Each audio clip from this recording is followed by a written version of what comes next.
नमस्कार, मैं हूं अभिलाष मिश्रा। आप देख रहे हैं आपकी बात मध्य प्रदेश। मध्य प्रदेश में सियासत के लिए बस कोई ना कोई बहाना चाहिए।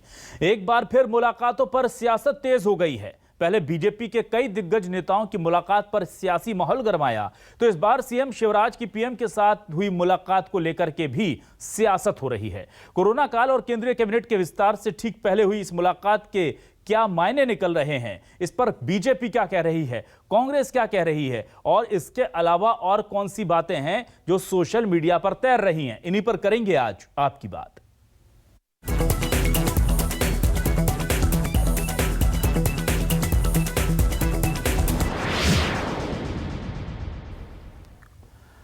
तो सबसे पहले आपको दिखाते हैं आज के क्या हैं सवाल। जी हां, न्यूज 24 मध्य प्रदेश छत्तीसगढ़ के सवाल क्या है ये आपको दिखाते हैं। एमपी में क्या सियासी भूचाल आने वाला है, ये बड़ा सवाल है। क्या एमपी में सियासी भूचाल आ रहा है? और लोग तो ये भी कह रहे हैं कोरोना तो कवर है, अंदर क्या खबर है, इसे पता लगाने की कोशिश कर रहे हैं तमाम लोग। भोपाल से दिल्ली तक मुलाकात हुई, आखिर क्या बात हुई, ये बड़ा सवाल है। क्योंकि कोरोना को लेकर के तमाम चीजें की जो बातें औपचारिक हैं वो तो ठीक हैं, लेकिन अनौपचारिक बात पीएम सीएम की क्या हुई है, और क्या इस मुलाकात के बाद आने वाले दिनों में मध्य प्रदेश में कुछ सुगबुगाहट बदलाव की, कुछ चेंजेस सत्ता समीकरण के बनने बिगड़ने के भी होंगे, इसे भी देखा जाएगा। और साथ ही साथ इस पर भी हम बात करेंगे कि कांग्रेस ने कैसे इस एक मुलाकात की एक अदद तस्वीर को सियासी हथियार बना लिया है, उस पर भी आज बात करेंगे। और हमारे साथ इस पर बातचीत करने के लिए बीजेपी के वरिष्ठ प्रवक्ता दीपक विजयवर्गीय जी जुड़ चुके हैं। बड़े नेता हैं, प्रमुख प्रवक्ता हैं। दीपक जी, बहुत बहुत स्वागत है आपका। और भी कुछ मेहमान हमारे साथ आगे जुड़ेंगे। दीपक जी, बहुत स्वागत है आपका न्यूज 24 मध्य प्रदेश छत्तीसगढ़ पर। और दीपक जी, सबसे पहले तो मैं ये जानना चाहूंगा, एक सीएम एक पीएम से मुलाकात कर रहे हैं और उसे लेकर के अचानक भोपाल में जो है सियासत चरम पर आ जाती है। कुछ फोटो ट्वीट्स हो जाते हैं और फोटो को लेकर के सोशल मीडिया पर वायरल होते हैं, जिसमें पीएम सीएम से थोड़ा दूर बैठे हैं और बाकी सीएम जो हैं दूसरे राज्यों के वो करीब बैठे हैं। अब इस दूरी को सियासी मजबूरी है या कोरोना काल का है या क्या कहें, आप बताइए। इन तस्वीरों को लेकर जो बवाल है पहले उसे शांत कर लेते हैं।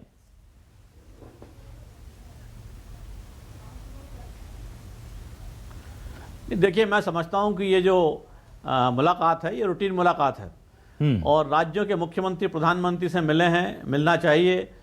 शिवराज जी नियमित अंतराल पर जाके प्रधानमंत्री से मिलते हैं और मध्य प्रदेश की जो भी उपलब्धियां हैं, मध्य प्रदेश के सामने जो भी चुनौतियां हैं, उन सारी बातों पर चर्चा होती है। हाल के महीनों में सारा देश कोरोना से निपट के चुका है।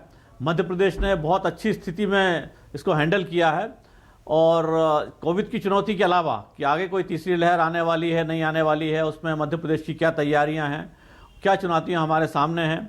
अर्थव्यवस्था को जो नुकसान सारी दुनिया में पहुंचा है तो सब जगह यहाँ पर भी पहुंचा है, तो उससे उबरने के लिए मध्य प्रदेश क्या कर रहा है, इन सारी बातों पे मैं समझता हूँ चर्चा हुई है और प्रधानमंत्री और मुख्यमंत्री के बीच में चर्चा का यही मुद्दा होता है। जी, लेकिन यहाँ बहुत सारी सियासी जो सरगर्मियां हैं वो हो रही हैं, बातें हो रही हैं, और उसमें सबसे बड़ी चीज़ है कि कैबिनेट जो रिशफलिंग होनी है या जो विस्तार होना है, एक्सपांशन होना है, उसको लेकर के कहा जा रहा है कि कुछ गूढ़ बात यहाँ पर निकलकर सामने आई है।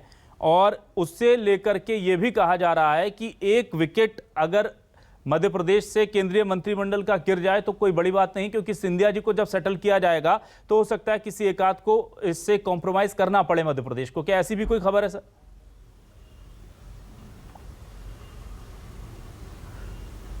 नहीं, देखिए, मैं समझता हूं कि जो कांग्रेस के मेरे मित्र हैं वो किसी तरह के कोई विघ्न या कोई इस तरह की चीज़ों का इंतजार करते रहते हैं और आमतौर पे कांग्रेस का नज़रिया उसी तरह का होता है जैसे जिस तरह उनकी सरकारें चलती हैं, जिस तरह उनकी सरकारें चलती रही हैं। अब आप इस समय देख सकते हैं, हम राजस्थान में जो स्थिति है, पंजाब में जो स्थितियां हैं, तो कांग्रेसियों का चश्मा वैसे ही होगा, क्योंकि उनका व्यवहार कैसा है, उनका चरित्र कैसा है, उनकी वर्किंग कैसी है, कांग्रेस में किस तरह की जो आपसी राजनीति होती है, तो उस कांग्रेसियों के चश्मे को हम नहीं बदल सकते हैं, उनके नजरिए को हम नहीं बदल सकते हैं। उनसे ईश्वर से प्रार्थना कर सकते हैं कि उनको सकारात्मक नजरिया दे कि दुनिया को जिस तरह से चलती है उस तरह से वो देख पाएं। जी बिल्कुल। हमारे साथ इस बीच में भूपेंद्र गुप्ता जी जुड़ चुके हैं, कांग्रेस उपाध्यक्ष, मीडिया विभाग के वरिष्ठ नेता हैं। भूपेंद्र जी, ये जो मुलाकात हुई है इसको लेकर के एक तस्वीर कांग्रेस की तरफ से जो है वो ट्वीट कर दी जाती है, जिसमें शिवराज सिंह चौहान काफी दूर नजर आते हैं और बाकी सीएम पीएम के काफी करीब नजर आते हैं।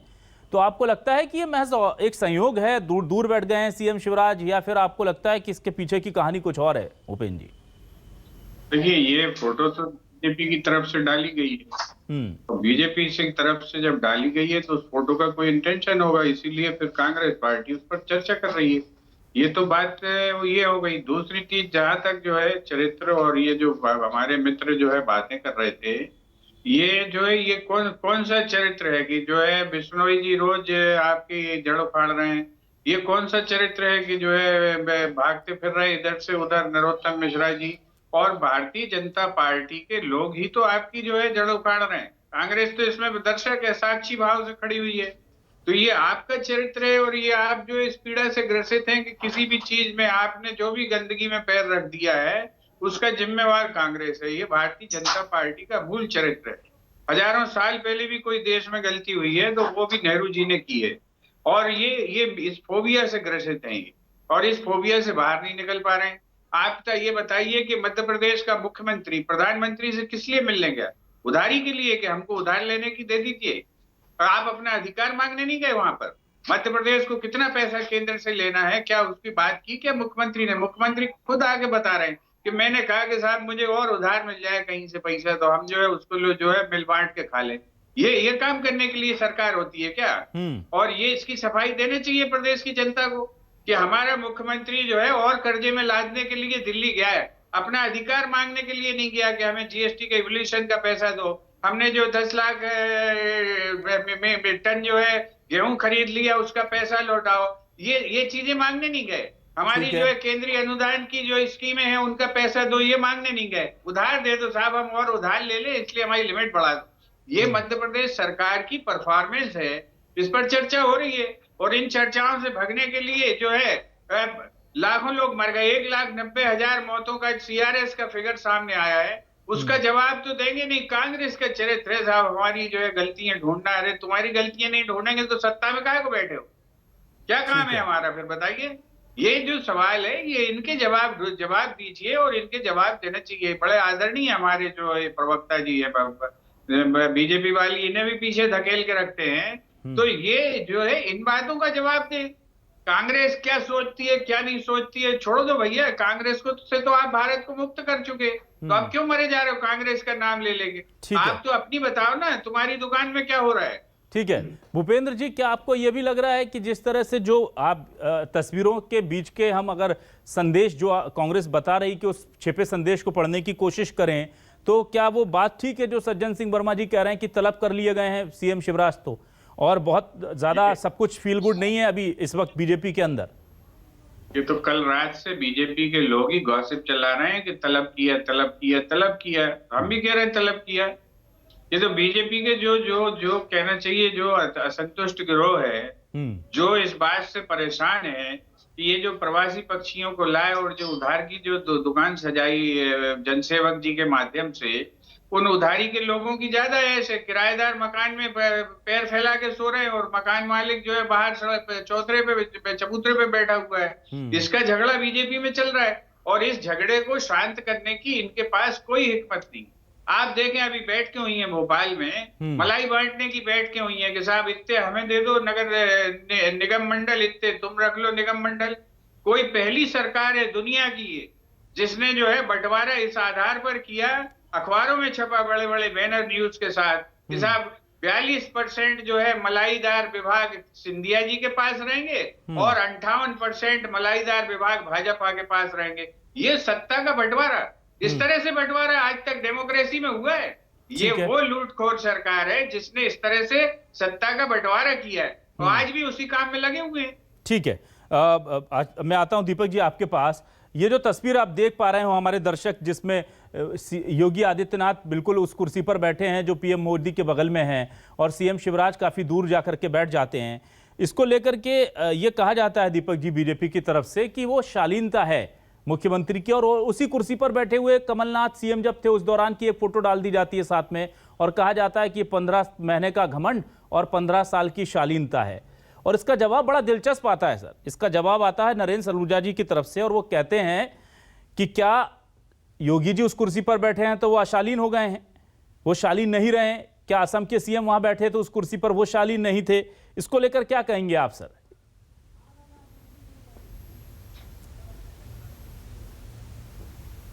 देखिए, मैं समझता हूं कि कुर्सी की दूरी की प्रधानमंत्री और मुख्यमंत्री की अगर कोई बातचीत हो रही है और उनकी कुर्सी की दूरी जो है वो 3 फीट है या 5 फीट है या 7 फीट है, अगर इस बात पर कांग्रेस मुद्दा बनाना चाहती है तो बड़ी बचकानी बात है। इन सारी बातों से कोई फर्क पड़ने वाला नहीं है। मूल बात जो कांग्रेस की समस्या है वो आदरणीय भूपेंद्र गुप्ता जी की जुबान से आ गई कि उनकी जो सरकार चली गई है वो जो उनकी खुद की वजह से गई है, तो उसकी टीस उनको बार बार चुभती है और इसीलिए वो कोई नकारात्मक खबर निकालने की कोशिश लगातार कांग्रेस के मित्र करते हैं।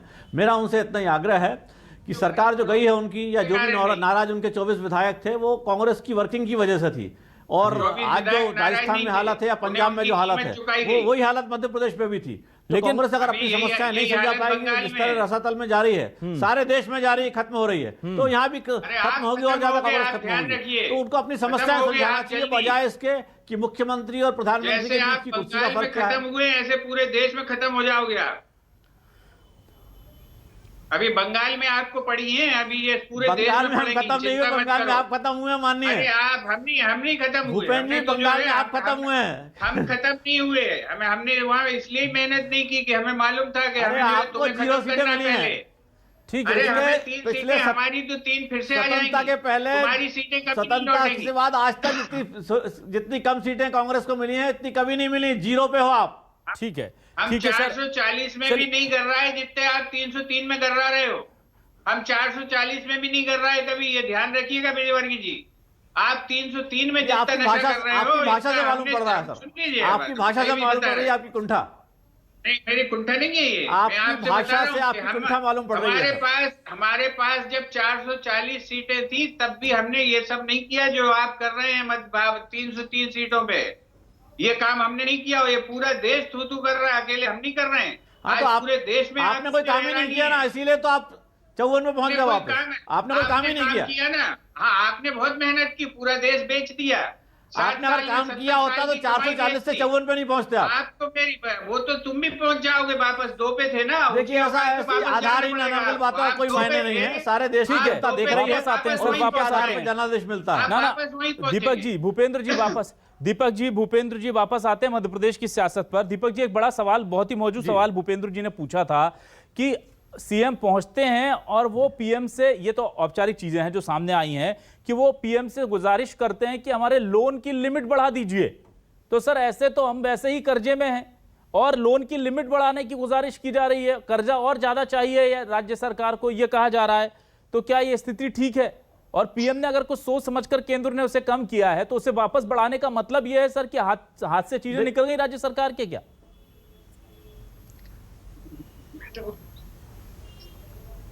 नहीं, देखिए, ऐसा है कि जिस समय कम किया गया था उस समय की परिस्थितियां अलग थी और आज सारी दुनिया में कोरोना की वजह से जो समस्याएं उपजी हैं, अर्थव्यवस्था को जो नुकसान पहुंचा है और सरकारों को जो राजस्व मिलता है उसमें जो कमी आई है, तो उसकी वजह से कुछ तात्कालिक समस्याएं पैदा हुई हैं और तात्कालिक समस्याओं का तात्कालिक हल भी जरूरी होता है। जो चुनौतियां हैं वो कोई परंपरागत रूप से बरसों से जो आती रही है उस तरह की नहीं है। चुनौती बहुत बड़ी है जो 100 साल में कभी एक बार आती है और इसलिए उसका निदान भी आकस्मिक रूप से आपदा के रूप में करना पड़ता है। अगर राजस्व में कमी आई है, खाली मध्य प्रदेश की नहीं, दुनिया भर के राजस्व में कमी आई है और सभी राज्य या सभी देश अपने अपने तरीके से उसका निदान की कोशिश कर रहे हैं। कोई ज्यादा नोट छाप रहा है, कोई उधार ले रहा है। ठीक है, तो आपदा की स्थिति में तो लोगों को समस्या का समाधान करना पड़ता है कि जनता के सामने समस्या ना हो, सरकार उन चुनौतियों को किस तरह हल करे।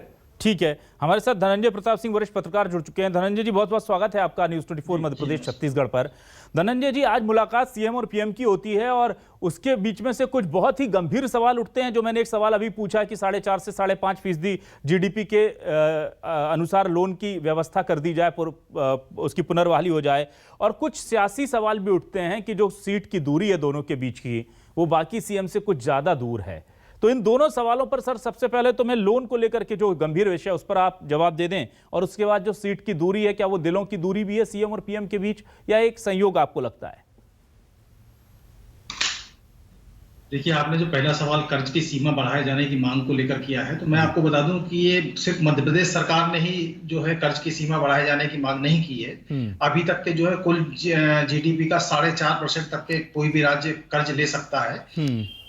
हमारे मुख्यमंत्री ने इसकी डिमांड की है कि इसको, चूंकि कोरोना काल आया, कोरोना काल में राजस्व संग्रहण कम हुआ है, इसलिए उसको 5.5% करने की मांग की है। वो भी टाइम लिमिट के लिए है, मतलब परमानेंट नहीं है। आज ही की मैं दूसरा घटनाक्रम बता रहा हूँ कि पंजाब सरकार ने भी अपने यहाँ केंद्र सरकार से डिमांड की है कि उनकी कर्ज की सीमा बढ़ा दी जाए। तो देखिए, सारे राज्य इस समय आर्थिक संकट से जूझ रहे हैं। उसका कारण यह है कि कई महीनों में, पिछले डेढ़ 2 साल के दौरान कई महीनों में कई महीनों तक के लॉकडाउन रहा। तो लॉकडाउन रहने के कारण निश्चित तौर पर राजस्व संग्रहण वाले हर विभाग में गिरावट आई है, और जब गिरावट आई है तो बाकी कामकाज प्रभावित हुआ है। कोविड को लेकर के जो सरकार का आर्थिक बोझ बढ़ा है, उसकी व्यवस्था भी करना है, तमाम तरह के विकास कार्यों को संचालित करना है और आने वाली चुनौतियों से निपटना है। तो निश्चित तौर पर इस समय आर्थिक संसाधन तो सरकार को जुटाने होंगे, और जब राजस्व में कमी आई है तो सरकार के पास एक ही रास्ता बचता है, वो है कर्ज का। तो 1% अगर लिमिट बढ़ाई जाती है सर, तो मुझे लगता नहीं कि कोई बहुत बड़ा भारी उससे संकट खड़ा होगा, और सभी राज्य मांग कर रहे हैं। ये पहली चीज हो गई। दूसरी बात, आपने कहा दूरी की बात है, तो देखिए, जो दूरी है वो कोई माने उसमें दिलों की दूरी से न दे रहे हैं उसको, उसमें सियासत नहीं ढूंढना चाहिए। मुझे ऐसा लगता है ये वहां परिस्थिति जन्य नहीं हुआ, और हमारे, चूंकि हम तो जानते हैं, मतलब हमारे मुख्यमंत्री जो है वो काफी विनम्र सहज है, इसलिए थोड़ा सा हो सकता है उन्होंने खुद ने रिश्ते दूर बना लिए, दूर जाके बैठते हो। उसमें मुझे ऐसा कोई बहुत ज्यादा सियासत और दिल की दूरी तो नजर नहीं आती जी। और इसके अलावा ये भी कहा जा रहा है धनंजय जी कि कैबिनेट की जो एक्सपांशन होनी है, उससे लेकर सिंधिया को सेटल करने के लिए क्या मध्य प्रदेश के एकाध केंद्रीय मंत्री को की टिकट कट सकती है, वापस उनको भेजा जा सकता है? क्योंकि दिक्कत यह है कि बताया जा रहा है कि मध्य प्रदेश का कोटा जो है वो लगभग पूरा है, और इसमें एक और कद्दावर केंद्रीय मंत्री यहां से देंगे तो डिसबैलेंस हो जाएगा। क्या इस तरह की कोई आशंकाएं आपको लगता है कि ये बहुत बलवती हैं, इनके पीछे कोई ठोस आधार है, या आपको लगता है ये शिगुफे हैं सिर्फ? नहीं, सिगुफे तो नहीं कह सकते, कुछ ना कुछ तो आधार होगा। देखिए, सिंधिया जी को केंद्रीय कैबिनेट में लिया जाना है, ये बात तो लगभग सवा साल से चर्चा में है, और मुझे लगता है कि जल्दी अगर मोदी कैबिनेट का एक्सपेंशन होता है तो उसमें वो शामिल कर भी लिए जाएंगे। रही बात मध्य प्रदेश से केंद्र में मंत्रियों की संख्या, तो वाकई में बहुत ज्यादा है, और सिंधिया जी बनेंगे तो एक संख्या और बढ़ जाएगी। दूसरी चीज ये भी संभावना है कि जो वयोवृद्ध नेता है मध्य प्रदेश के, उनको कैबिनेट से शिफ्ट करके राज्यपाल बना दिया जाए। ये चर्चा भी चल रही है पार्टी स्तर पर। तो देखिए क्या होता है, ये तो भविष्य बताएगा। हो सकता है कुछ दिन में कैबिनेट रिसफल होना है तो उसमें सामने भी आ जाएगा। बिल्कुल ठीक है। हम आते हैं वापस भूपेंद्र जी के पास। भूपेंद्र जी, क्या आपको ये बात बीजेपी और कांग्रेस की सत्ता से अलग, लेकिन क्या आपको ये अच्छी चीज लगती है कि मध्य प्रदेश से इतना बड़ा प्रतिनिधित्व केंद्रीय मंत्रिमंडल में है, और भले ही सिंधिया जी अब बीजेपी की तरफ से जा रहे हैं, लेकिन जा तो मध्य प्रदेश के कोटे से रहे, तो मध्य प्रदेश को क्या उनसे उम्मीद करनी चाहिए, या आपको लगता है कि मंत्री एक ही भला है, अगर मध्य प्रदेश के लिए अच्छा कर दे और 5-7 भी हों, और अगर मध्य प्रदेश का भला नहीं कर पा रहे हैं जैसा कि कांग्रेस आरोप लगाती है, तो कोई फर्क नहीं पड़ता?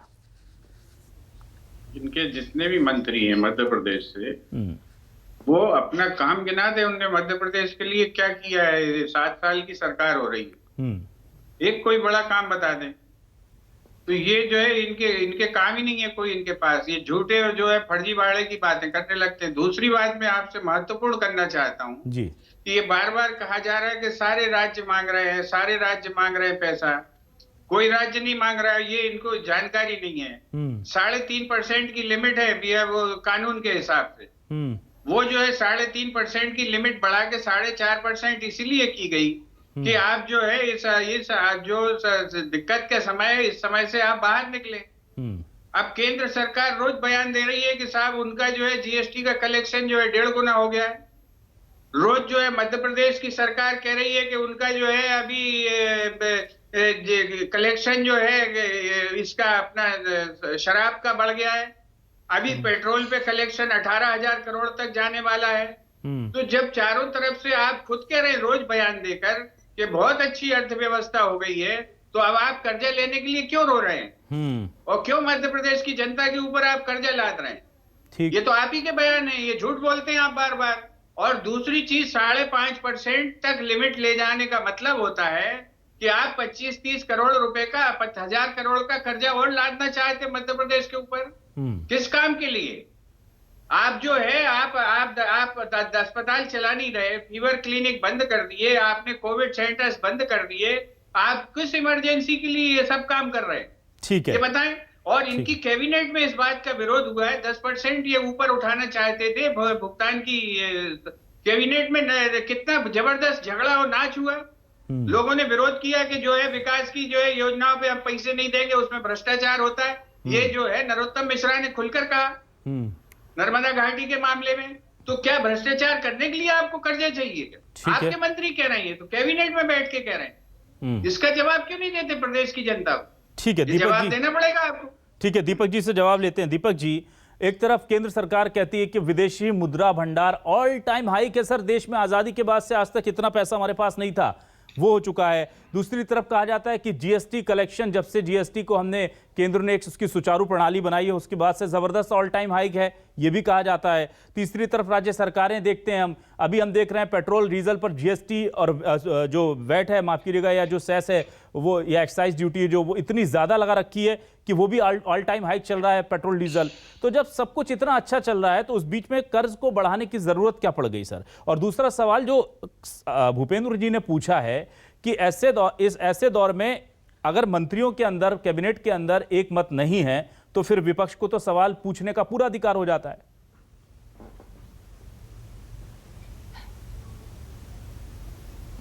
देखिए, विपक्ष को सवाल पूछने का पूरा अधिकार है, लेकिन हमारा ये कहना है, या जो सरकार का पक्ष है, बिल्कुल साफ है। पहली बात तो कांग्रेस को समझ लेना चाहिए कि आज जो सारे देश के सामने चुनौती है, बल्कि सारी दुनिया के सामने चुनौती है, कि राजस्व में सारी सरकार में कमी आई है। जीएसटी की बात की भूपेंद्र गुप्ता जी ने, आपने भी बात की है, तो जीएसटी कुल सरकार का जो बजट होता है उसका कुछ हिस्सा होता है। रही बात पेट्रोलियम पदार्थों की, तो पेट्रोल की जो बिक्री है उसमें कमी आई है, क्योंकि लॉकडाउन लंबे समय तक रहा है, आर्थिक गतिविधियां थमी रही हैं, तो उतना सरकार को राजस्व नहीं मिला है। जब पेट्रोलियम से मिलने वाले जो राजस्व, उसमें कमी आई है, और दूसरी आर्थिक गतिविधियां थमने से मध्य प्रदेश में खासतौर से चूंकि औद्योगिक गतिविधियां उतनी नहीं है जितनी होना चाहिए थी। हाँ तो दीपक जी, लेकिन इसके लिए जिम्मेदार कौन है सर? 15 साल तो आपकी भी सरकार रही, औद्योगिक गतिविधियां क्यों नहीं है? के लिए हमें जरूरी है कि नहीं देखिए, ऐसा है, ये इनका 15 साल का रिपोर्ट कार्ड ये खुद ही दे रहे हैं। सालों से मध्य प्रदेश चल रहा है, और उसके लिए 15 साल का रिपोर्ट कार्ड ये खुद ही दे रहे हैं। हम 70 साल का हिसाब दे रहे हैं आपको। अरे आप बहुत बढ़िया कर 70 साल का हिसाब दे रहे हैं, और आप खाली 15 साल की बात करेंगे तो 15 साल का हिसाब भी दे देंगे। आप 15 साल से लड्डू खा रहे थे, 15 साल से आप घुइयां छील रहे थे, ये आपने हिसाब बता दिया उसको। बहुत आपका बधाई। लड्डू खाने का काम तो गहलोत और अमरिंदर सिंह से पूछो भैया। लड्डू खाने का काम गहलोत साहब से पूछो और अमरिंदर सिंह जी से पूछो। हम तो आज जो चुनौती है प्रदेश सरकार की या दुनिया भर की सरकारों की, उस चुनौती से निपटने के लिए सरकारें क्या कदम उठा रही हैं? ठीक है सर, धनंजय जी के पास आते हैं। सर हमको तो मध्य प्रदेश की स्थिति में सुधार लाना है, इसलिए हम कदम उठा रहे हैं। आपकी जहां सरकार है राजस्थान में और पंजाब में, वहां तो आपसी झगड़े छूट मिल रही है आप लोगों को। ठीक है, धनंजय सर के पास आते हैं। ठीक है, आप नकली रेमडेसिविर बिकवा रहे हो। अरे आपको जनता के बारे में, राज्यों के बारे में, दीपक जी, भूपेंद्र जी, वक्त कम है। दीपक जी, भूपेंद्र जी, आपके पास समय नहीं है। जी, और आपकी पार्टी के नेता दिल्ली जाते हैं। दीपक जी प्लीज, भूपेंद्र जी दिल्ली जाते हैं, 3 दिन में उनकी प्रियंका गांधी से भेंट नहीं हो पा रही, क्योंकि छुट्टी मना रही है हिमाचल प्रदेश। एक दिन उस पर भी डिबेट करेंगे सर, कांग्रेस को लेकर के भी। प्रधानमंत्री दीपक जी, कांग्रेस को लेकर के सवाल बहुत है, हम उन पर बात करेंगे। अभी हम धनंजय जी के पास चलते हैं, वक्त कम है। धनंजय जी, क्या आपको लगता है कि वाकई में मध्य प्रदेश में अब हालात ऐसे हैं कि केंद्र की मदद के बिना या इस तरह के जो रियायतें हैं उनके बिना वापस पटरी पर अर्थव्यवस्था को लाना बड़ा मुश्किल हो जाएगा, और ये मात्र विकल्प हैं जो अब सरकार अपना रही है? लेकिन निश्चित तौर पे मध्य प्रदेश की आर्थिक स्थिति को हम आज बहुत अच्छा इसीलिए नहीं कह सकते क्योंकि राजस्व संग्रहण में हर सेक्टर में कमी आई है। चाहे अपन प्रॉपर्टी के पंजीयन के रजिस्ट्रेशन में देख लें, प्रॉपर्टी रजिस्ट्रेशन से लेकर माइनिंग से लेकर जीएसटी कलेक्शन से लेकर हर सेक्टर में कमी आई है। तो निश्चित तौर पर जब राजस्व संग्रहण कम होगा तो सरकार जो जितने खर्च है उसकी पूर्ति कहां से करेगी? एक संकट तो ये है। दूसरा संकट ये है कि देखिए अभी कोविड काल चल रहा है, आगे भी ये 2-3 साल कम से कम बरकरार रहेगा, तो इससे चुनौती से निपटने के लिए संसाधनों को जुटाना होगा। तो निश्चित तौर पे कर्ज उसकी पूर्ति करेगा। और देखिए सरकार कर्ज उतना ही लेती है जितना उसका चुकाने की क्षमता होती है। बिल्कुल ठीक है सर, इसमें कोई बहुत बड़ी बात नहीं है। पहली चीज क्या है कि देखिए भारतीय जनता पार्टी की सरकार आज है तो वो कर्ज ले रही है, पहले कांग्रेस की थी तो वो ले रही थी। दोनों पार्टी कोई ऐसा तो नहीं है कि आज भाजपा अगर कर्ज ले रही है तो कांग्रेस सरकार के कार्यकाल में कर्ज नहीं होगा। ठीक, बिल्कुल बिल्कुल ठीक है सर, वक्त कम है। दीपक जी शुक्रिया अदा मैं करना चाहूंगा आपका, भूपेंद्र जी आपका भी, और धनंजय प्रताप जी आपका भी। बस हम यही कहना चाहेंगे कि इन मुलाकातों से अगर मध्य प्रदेश के लिए कुछ अच्छा हो जाता है तो बहुत राहत की बात है, लेकिन अगर इसमें सिर्फ सियासत नजर आती है तो फिर सवाल उठने लाजमी हैं और देखना दिलचस्प हो जाता है कि आखिर इन मुलाकातों के बाद मध्य प्रदेश या बीजेपी के हिस्से में क्या आ रहा है, और क्या वाकई में इसका कोई कैबिनेट कनेक्शन भी है इस मुलाकात का, इस पर भी नजर रखनी जरूरी है। बहुत बहुत शुक्रिया हमारे तमाम दर्शकों का, तमाम मेहमानों का हमसे जुड़ने के लिए। आपकी बात मध्य प्रदेश में इतना ही। न्यूज़ 24 मध्य प्रदेश छत्तीसगढ़ पर खबरें जारी हैं।